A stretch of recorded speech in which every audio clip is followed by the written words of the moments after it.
Bueno, muchachos, como complemento vamos a ver un poco lo que es la formulación de cicloalcanos para ver unos casos puntuales en los cuales ustedes pueden afianzar un poco más el tema y pueden desarrollar otro tipo de ejercicios de pronto que van apareciendo y que en algún momento les pueden eh, surgir alguna duda, les pueden representar alguna duda con respecto a cómo se realiza. Entonces, muchachos, recordemos que existen unas reglas. Entonces vamos a ver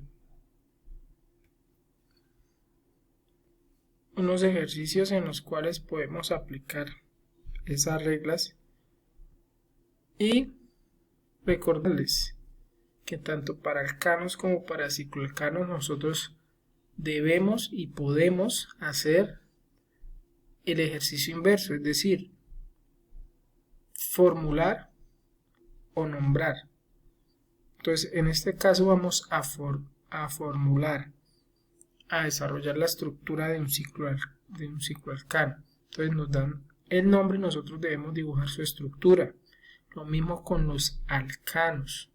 Si yo les doy el nombre, ustedes ya deben tener la capacidad de con el nombre hacer la cadena, contar y desarrollar su estructura. Entonces, en ambos casos tenemos ya la capacidad de hacer la función inversa, formular o, en el caso contrario, nombrar. Entonces aquí vamos a realizar la estructura de acuerdo a un nombre, propilciclooctano. Entonces primero establecemos el ciclo principal, que es un ciclooctano. Entonces es un ciclo con 8 átomos de carbono. Debemos hacer y fijarnos bien en la figura geométrica que tiene 8 lados. No vamos a ir a hacer una figura 8 lados y no es que yo hice 2 cuadrados pegados y eso me dio 8 lados. No. Debemos tener clara la geometría de las figuras. Entonces no puedo ir a hacer una figura como a mí me parezca. Entonces yo debo, si no estoy seguro, pues buscar, bueno, voy a buscar cómo es una figura de 8 lados. Cómo se hace. Una figura de 9 lados, de 10 lados, 12, etcétera. Porque no podemos hacerla a nuestro acomodo. Debemos tener en claro la geometría.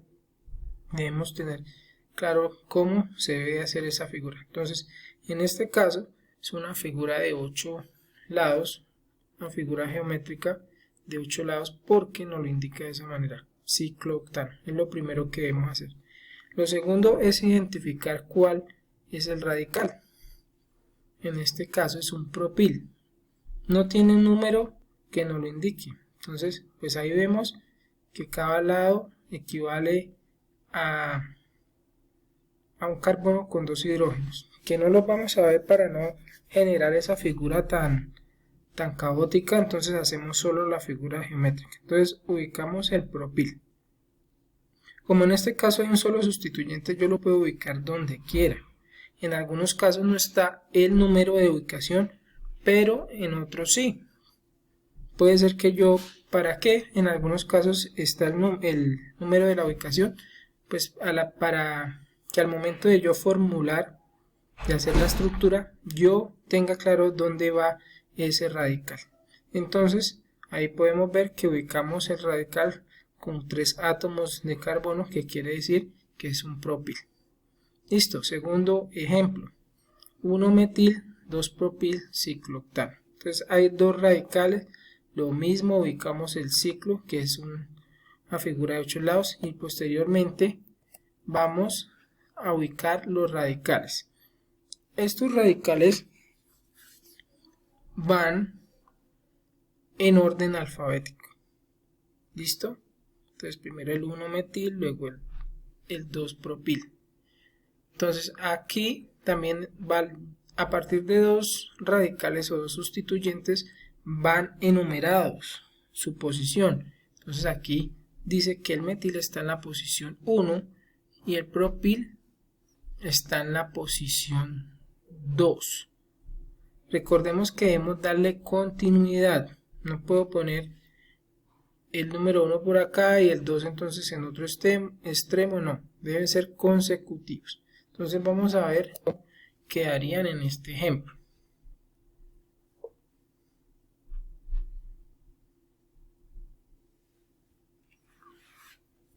Entonces puedo nombrarlo generalmente en forma ordenada, es siguiendo las manecillas del reloj.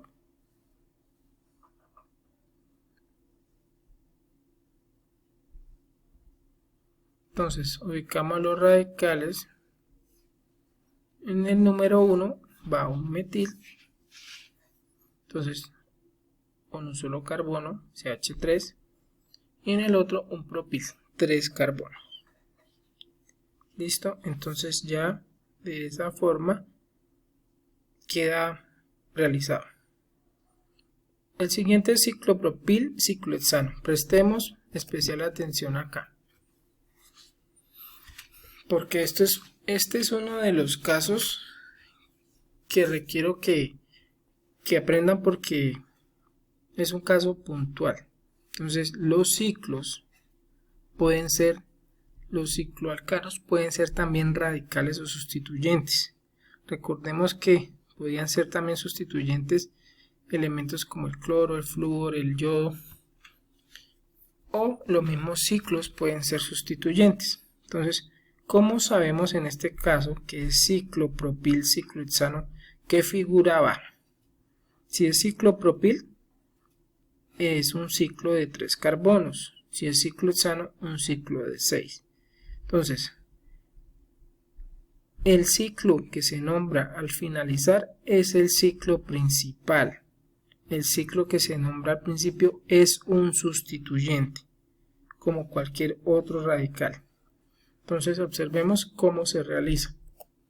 Entonces identificamos que es un ciclo de 6. Entonces hacemos una figura geométrica que es un hexágono, 6 lados. No hay numeración porque solamente un radical que es ciclopropil. Entonces hacemos el radical que es un ciclopropil, que es un triángulo. Y de esta manera tenemos realizado la estructura de ese cicloalcano. Aquí vemos otro ejemplo en el cual hay varios sustituyentes o radicales. Entonces los cuales están ordenados de manera en orden alfabético. Entonces tenemos 1,1 dietil, 2 ciclopropil, 3 terbutil, ciclohexano. Entonces lo primero que identificamos es cuál es el ciclo que vamos a dibujar. Entonces en este caso es un ciclohexano, entonces es un hexágono que vamos a dibujar.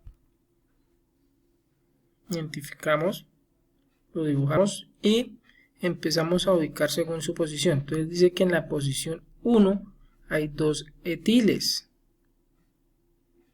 Esto enumeramos 1,1 dietil. O sea, en la posición 1 hay 2 etiles.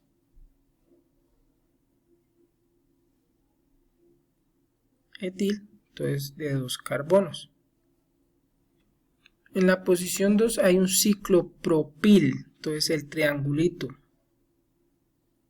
Y en la posición 3 un terbutil. ¿Listo? Fácil. Solamente es seguir las normas de nomenclatura y todo quedará fácilmente hecho. Es un tema que es realmente muy sencillito. Bueno, muchachos, espero que les haya servido la explicación.